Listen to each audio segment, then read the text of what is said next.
नमस्कार, रेडियो समाचार से मैं तहसीब लियाकत। रामपुर से शुरू हुई आपकी वोट बचाओ संविधान बचाओ पदयात्रा। भाजपा द्वारा कथित लोकतंत्र और संविधान पर हो रहे सुनियोजित हमलों के खिलाफ आज रामपुर की धरती से एक निर्णायक संघर्ष का आगाज हुआ है। आम आदमी पार्टी की वोट बचाओ संविधान बचाओ पदयात्रा की शुरुआत आज आसरा कॉलोनी पहाड़ी गेट से हुई है। प्रदेश प्रभारी व राज्यसभा सांसद संजय सिंह ने गांधी समाधि पर पुष्पांजलि अर्पित कर वोट और संविधान की रक्षा की इस लड़ाई का संकल्प लिया है।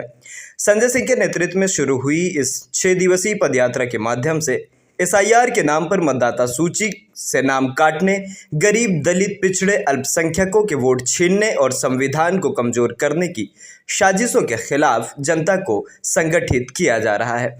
आम आदमी पार्टी ने स्पष्ट किया कि वोट और संविधान की चोरी किसी भी कीमत पर बर्दाश्त नहीं की जाएगी। इस मौके पर संजय सिंह ने कहा कि बापू ने जीवन भर अहिंसा, भाईचारे और लोकतंत्र की रक्षा का संदेश दिया है। आज उसी विचारधारा को बचाने का संकल्प रामपुर की धरती से लिया गया है। उन्होंने कहा कि नफरत की राजनीति से न देश बन सकता है और न ही समाज। इसलिए यह पदयात्रा सिर्फ एक पैदल मार्च नहीं, बल्कि लोकतंत्र को बचाने की एक हुंकार है।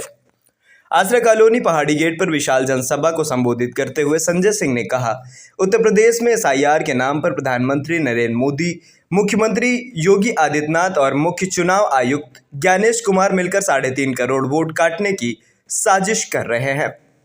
उन्होंने कहा कि इस साजिश के खिलाफ यह पदयात्रा शुरू की गई है, क्योंकि अब यह लड़ाई केवल चुनाव की नहीं, बल्कि वोट, संविधान, लोकतंत्र और स्वाभिमान को बचाने की लड़ाई है। संजय सिंह ने कहा कि वोट की ताकत ही वह ताकत है जिसके सामने प्रधानमंत्री से लेकर मुख्यमंत्री तक को झुकना पड़ता है, लेकिन जिस दिन वोट का अधिकार खत्म हो गया, उस दिन सत्ता लाठी के दम पर जनता को कुचल देगी। संजय सिंह ने कहा कि बाबा डॉक्टर भीमराव अंबेडकर ने संविधान लिखते समय स्पष्ट किया था कि राष्ट्रपति और गांव में रहने वाले मजदूर के वोट की कीमत एक समान होगी, लेकिन आज उसी अधिकार पर डाका डाला जा रहा है। उन्होंने मुरादाबाद के बीएलओ सर्वेश सिंह की मौत का जिक्र करते हुए कहा कि दबाव में आकर उन्होंने रोते हुए वीडियो बनाया और जान दे दी। देश में 40 से अधिक बीएलओ आत्महत्या कर चुके हैं, लेकिन भाजपा सरकार को केवल अपने वोट चोरी के लक्ष्य की चिंता है। उन्होंने रामपुर की 80 वर्षीय बीमार बुजुर्ग महिला नूरजहां का उदाहरण देते हुए कहा कि नियमों के तहत एसआईआर फॉर्म भरने के बावजूद योगी सरकार ने उनके खिलाफ एफआईआर दर्ज करा दी है, जो सत्ता की संवेदनहीनता और क्रूरता को उजागर करता है। संजय सिंह ने भाजपा सरकार पर तीखा हमला करते हुए कहा कि संसद में प्रदूषण से हर साल 20 लाख मौत, बेरोजगारी, किसानों को खाद न मिलने, रुपए की गिरावट और बीएलओ की मौत जैसे गंभीर मुद्दों पर चर्चा से सरकार भागती है और केवल वंदे मातरम पर बात करने और नफरत की राजनीति करना चाहती है। उन्होंने मनरेगा में भ्रष्टाचार, महात्मा गांधी के नाम को हटाने, स्कूल बंद करने, डिटेंशन सेंटर की योजनाओं पर हमला करते हुए कहा कि उत्तर प्रदेश में आम आदमी पार्टी जिस दिन सत्ता में आई, सबसे पहले स्कूल और अस्पतालों को मजबूत करेगी। उन्होंने साफ कहा कि 6 दिन की इस पदयात्रा में रोजगार, किसान, मजदूर और वोट चोरी हर मुद्दे पर सरकार को बेनकाब किया जाएगा। ये संघर्ष सड़क से लेकर संसद तक जारी रहेगा।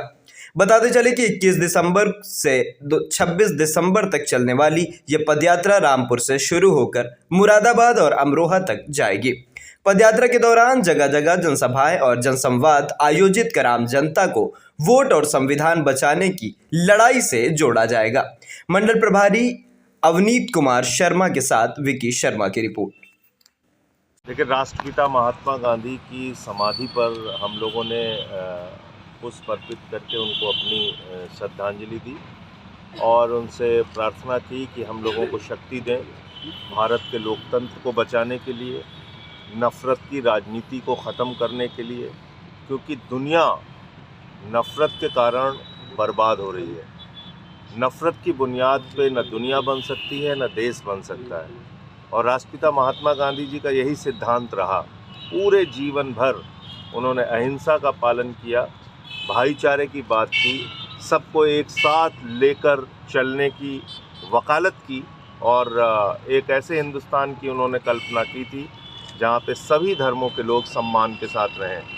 तो आज रामपुर के इस ऐतिहासिक धरती से हम जानते हैं कि पूरे देश में सिर्फ 2 जगह ऐसी है जहां पर बापू की समाधि और जहां पर कि बापू के अस्थियां रखी हुई हैं, राख रखी हुई है। एक राजघाट और दूसरा ये रामपुर। और इस पवित्र स्थल पर आके हम सब लोगों ने शक्ति मांगी है गांधी जी से कि हमें इस न्याय की लड़ाई में ताकत दें। आज से ही रामपुर से अमरोहा तक, रामपुर, मुरादाबाद, अमरोहा, इन 3 जिलों को कवर करते हुए वोट बचाओ संविधान बचाओ की पदयात्रा हम लोग शुरू करने जा रहे हैं, जिसकी शुरुआत काशीराम कॉलोनी से होगी। काशीराम कॉलोनी भी एक प्रतीक है जहां पर कि इस देश के, उत्तर प्रदेश के गरीब लोगों को बसाया गया है। वो वहाँ पे रहते हैं, उनकी अपनी ज़िंदगी की दुश्वारियाँ हैं। तो एक प्रतीक के रूप में वहाँ से इस पदयात्रा की शुरुआत होगी और अमरोहा में, मुरादाबाद होते हुए अमरोहा में इसका समापन होगा। वोट का अधिकार जिस तरह से छीना जा रहा है, अभी हम लोगों ने देखा लगभग 97 लाख वोट तमिलनाडु में काट दिए गए। तैयारी है कि उत्तर प्रदेश में 3.5 से 4 करोड़ वोट काट दिए जाएंगे। तो जब इतने वोट ही कट जाएंगे तो फिर लोकतंत्र का क्या मतलब रहेगा। जो अधिकार गांधी जी की बदौलत, बाबा साहब की बदौलत, हमारे महापुरुषों की बदौलत, शहीद आजम भगत सिंह की बदौलत हमको मिला है, शहीद अशफाक उल्लाह की बदौलत हमको मिला है, उन अधिकारों का क्या होगा। तो वोट का अधिकार बचाने के लिए और भारत का संविधान बचाने के लिए आए दिन भारत के संविधान पे हमला हो रहा है। आए दिन यहाँ पर नफ़रत फैला के, भेदभाव करके लोगों के अधिकार छीने जा रहे हैं। तो इन 2 मुद्दों पे हम लोग ये पदयात्रा करेंगे, जगह जगह सभाएं भी करेंगे। अपनी बात आगे पदयात्रा रामपुर से कहा, रामपुर कैसे है, यहाँ से गांधी समाधि से आपने आरंभ किया, तो इसका कोई राजनीतिक पहलू भी है रामपुर से शुरू करने? देखिए, इसका सबसे बड़ा राजनीतिक पहलू ये है कि आज गांधी जी के विचारों को मारा जा रहा है। एक ऐसी सरकार है जो गोडसे को अपना आदर्श मानती है, जो नफ़रत फैलाने की बात करती है। तो उससे कौन लड़ेगा? उससे लड़ने के लिए आपको गांधी जी के रास्ते पर जाना पड़ेगा, गांधी जी को अपनाना पड़ेगा अपने आचरण में, अपने विचारों में, तभी आप इन लोगों से लड़ सकते हैं। क्योंकि ये ख़तरनाक लोग हैं, आज सत्ता में हैं और इनकी विचारधारा नफ़रत फैलाने की है, समाज को बांटने की है। तो इसलिए ये उपयुक्त स्थान था कि हम यहाँ पे अपनी श्रद्धांजलि देके, आशीर्वाद देके और फिर अपनी पदयात्रा। अच्छा, जिस तरीके से देखिए ऐसा है कि ये सरकार जब से आई है वो निश्चित रूप से अत्याचार तो कर रही है समाज के हर वर्ग पे, और विशेष तौर से जो माइनॉरिटीज़ हैं, मुस्लिम्स हैं, दलित हैं, पिछड़े हैं, उन लोगों के ऊपर विशेष तौर से आप देखने को मिलेगा आपको कि अत्याचार, बुलडोजर कभी चला देना, कभी फर्जी मुकदमे लिख देना, कभी फर्जी इनकाउंटर कर देना, ये तो हो ही रहा है प्रदेश के अंदर। तो जब हम वोट बचाओ और संविधान बचाओ की बात कर रहे हैं तो हम ये सारे मुद्दे इस यात्रा के दौरान उठाएंगे।